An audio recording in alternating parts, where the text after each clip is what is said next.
سبحان اللہ، پاک ہے اللہ،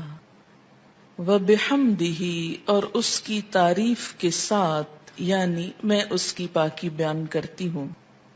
عدد خلقہ،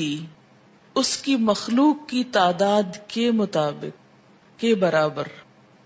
عدد گنتی، تعداد، خلق بمعنی مخلوق، یعنی جتنی اس کی مخلوق ہے، اس کی جتنی تعداد ہے، جتنی اس کی کریشن ہے، ان سب کی تعداد کے برابر، گنتی کے برابر، وردا، اور رضامندی، نفس ہی، اس کی نفس کی، یعنی اس کے نفس کی یا اللہ تعالی کی ذات جس چیز پہ راضی ہے اور جتنی تعریف پہ راضی ہے اتنی تعریف کرتی ہوں، وزنت عرش ہی، اور اس کے عرش کے وزن کے برابر، یعنی جس عرش پر اللہ تعالی متمکن ہے اس کا جتنا وزن ہے ہم تو اس کا احاطہ بھی نہیں کر سکتے، اس کے برابر، ومدادا، اور سیاہی،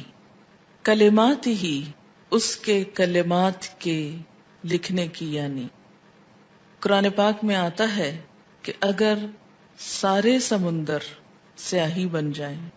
اور اتنے ہی اور بھی، اور سارے درخت قلمیں بن جائیں اور اللہ کے کلمات، اس کی تعریف لکھی جانے لگے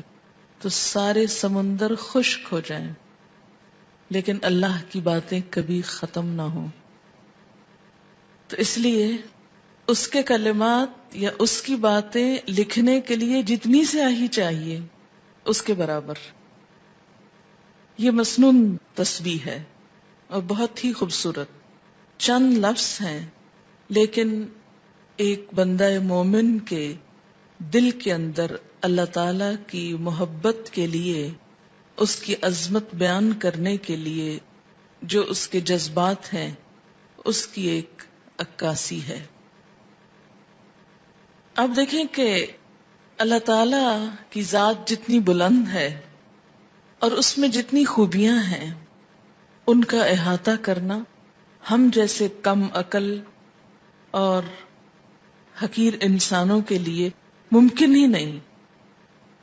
نہ وہ ہماری عقل میں سما سکتا ہے، نہ ہمارے تصور میں، اور نہ ہی ہماری اتنی زندگی ہے، نہ ہماری اتنی قوت ہے، نہ اتنی طاقت ہے، مجال ہے کہ ہم واقعی اس کی تعریف کا حق ادا کر سکیں۔ اس کی تسبیح کائنات کی ہر چیز بیان کر رہی ہے، وَإِن مِّن شَيْءٍ إِلَّا يُسَبِّحُ بِحَمْدِهِ، کوئی چیز ایسی نہیں جو اس کی تسبیح نہ کر رہی ہو، وَلَٰكِن لَّا تَفْقَهُونَ تَسْبِيحَهُمْ، لیکن تم ان کی تسبیح کو سمجھتے نہیں ہو۔ سَبَّحَ لِلَّهِ مَا فِي السَّمَاوَاتِ وَمَا فِي الْأَرْضِ،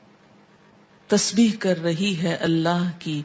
ہر وہ چیز جو آسمانوں میں ہے، ہر وہ جو زمین میں ہے۔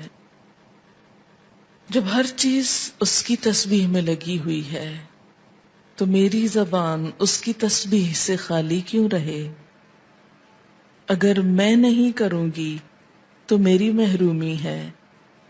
اللہ تعالیٰ کا تو کچھ بھی نقصان نہیں۔ بے شمار فرشتے صرف پیدا ہی اس لیے ہوئے ہیں کہ وہ اللہ کی تسبیح بیان کریں، اس کی تعریف بیان کریں۔ اس لیے تسبیح کرنا سراسر خود انسان کے اپنے فائدے کے لیے ہے۔ اس طرح انسان باقی کائنات کا ہم نوا ہو جاتا ہے۔ جس ذات سے جتنی محبت ہوتی ہے اس کے لیے الفاظ کا چناؤ اتنا ہی مشکل کام ہوتا ہے، اور اللہ کی تعریف کے لیے الفاظ کا چناؤ ہم عام انسانوں کے بس میں نہیں۔ اس لیے ہمیں لازمی طور پر سہارا لینا ہے نبی صلی اللہ علیہ وسلم کے الفاظ کا۔ تو آپ نے جو الفاظ سکھائے مسنون بھی ہیں اور بہت جامع بھی ہیں۔ آپ صلی اللہ علیہ وسلم کی یہ خصوصیت تھی کہ انما اوتیت جوامع الکلم، مجھے جامع کلمات عطا کیے گئے ہیں۔ آپ صلی اللہ علیہ وسلم کی گفتگو کی ایک خوبی تھی کہ کم الفاظ میں بڑی بات کہہ سکتے تھے۔ تو یہاں بہت کم الفاظ میں بہت خوبصورت طریقے سے اللہ تعالی کی تسبیح بیان کی گئی ہے۔ تو جب بھی آپ دعا مانگنے لگیں تو اس سے پہلے اگر یہ چند لفظ بول لیں تو دعا کا وزن اور قبولیت اور اس کی خوبصورتی بڑھ جائے گی۔ اب دیکھیں کہ دعا کے شروع میں اور آخر میں تسبیح پڑھنا اور درود شریف پڑھنا یہ ایسا ہی ہے کہ جیسے کسی کو کچھ دینے کے لیے آپ ایک خوبصورت جیسے گفٹ پیپر ہوتا ہے یا اچھا کوئی برتن ہو سکتا ہے یا کوئی بھی چیز جس میں آپ کوئی چیز ڈال کر دے رہے ہیں۔ مثلاً آپ نے ایک خوبصورت خط لکھا اور گندے سے انویلپ میں ڈال کے دے دیں تو وہ تاثر کیسا ہوتا ہے؟ درست نہیں ہوتا۔ اسی طرح آپ اچھی سے اچھی بات کہنا چاہیں مگر الفاظ اچھے نہ ہوں تو اس کے اندر خوبی نہیں آئے گی اچھی سے اچھی بات میں۔ تو الفاظ کا اچھا چناؤ اور دعاؤں کے آگے پیچھے اللہ کی تسبیح یہ بہت ہی ضروری ہے اور بہت مفید ہے، اور اس سے بڑھ کر جامع الفاظ کم ہی ملیں گے آپ کو، اس لیے ان کو یاد بھی کر لیجئے اور عادت بھی بنا لیجئے۔ اب اس شعور کے ساتھ جو کچھ ہم نے اس کا معنی سمجھا ہے، مثلاً عدد خلقی ہی، تو آپ سوچئے ذرا کہ اس کی مخلوق کی گنتی، مثلاً کہا یہ جاتا ہے کہ آسمانوں پر جتنے ستارے ہیں اگر ان کو فرضی نام دے دیے جائیں، مثلاً ABCD،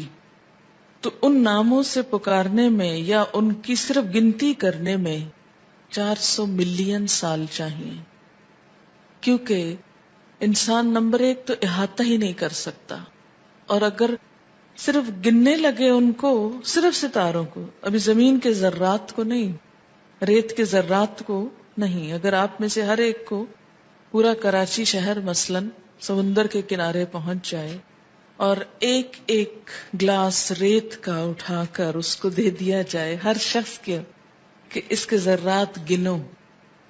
تو میرا خیال ہے کہ صرف وہ ذرے گننے میں اس کو کئی سال لگ جائیں، ایک عمر بیت جائے۔ تو ہم نہ تو یہ ذرات گن سکتے ہیں، نہ یہ ستارے گن سکتے ہیں، اور نہ ہی ہماری اتنی عمر ہے۔ تو یہ ایک تسبیح لے کے اگر ہم چند دفعہ سبحان اللہ کہہ بھی دیتے ہیں، اس سے حق نہیں ادا ہوتا۔ سارا دن بھی بیٹھ کے تسبیح پڑھیں تو مت کبھی سوچیں کہ ہم بڑے عبادت گزار ہو گئے اور بہت کچھ کر لی، کچھ نہیں کیا۔ کبھی اپنی عبادت کا انسان کو غرور نہیں آنا چاہیے، نہ کبھی عبادت کے تکبر میں مبتلا ہوں، کیونکہ ہم اللہ کا حق ادا کر ہی نہیں سکتے۔ تو پھر جب انسان یہ کہتا ہے عدد خلق ہی، تو گویا وہ سب کچھ گنا گیا جو آپ ویسے نہیں گن سکتے، لیکن شرط یہ کہ دل سے کہیں عدد خلق ہی ورضا نفس ہی، اتنی تسبیح جس پہ وہ راضی ہو جائے، بس مجھے اس کو راضی کرنا ہے، میں جب تک تسبیح کروں گا جب تک وہ راضی ہو جائے، اس کی رضا کے برابر۔ وزنۃ عرشہ، اور وزن میں اس کا عرش، اس سے وزنی کوئی چیز نہیں، اور اس کے کلمات لکھنے کی سیاہی کے برابر، وہ کتنی ہے اس کا احاطہ بھی ہم نہیں کر سکتے۔ اب آپ دیکھیں لیکوڈ بھی آ گیا اور ایبسٹریکٹ چیز بھی آ گئی اور ٹھوس چیز بھی آ گئی، یعنی ہر چیز کا ایک طرح سے احاطہ کیا گیا۔ اب اس تصور کے ساتھ تسبیح پڑھی، سبحان اللہ و بحمدہ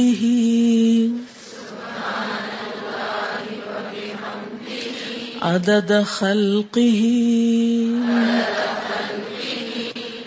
ورضا نفسہ وزنۃ عرشہ